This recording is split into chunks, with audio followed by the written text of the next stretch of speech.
Bu korobochkada Lexanning abrazestlari, Lexan o'zi nima va qanday turlari bor, shu haqida gaplashamiz. Lexan kimdir sotoviy polikarbonat deydi, kimdir prosta polikarbonat deydi, kimdir Lexan deydi. Bu ham to'g'ri. Bu hozir vastimning naves uchun ishlatiladi. Ограждение uchun, naves uchun, обрешетkalarni oldini va juda ko'p narsalar uchun ishlatsa bo'ladi. Oldin profil qo'yishardi, profnastil qo'yishardi, har xil narsalar bilan yopishardi.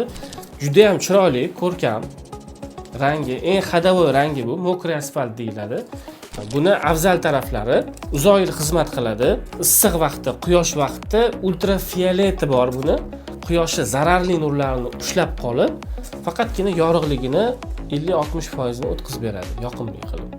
Buni afzal tarafi demak dizayn birinchisi. Naves yasasanglar profildan dizaynlari вообще shikala chiroyli chiqadi. Ikkinchi afzal taraf ultrafiolet haqida gapirdim.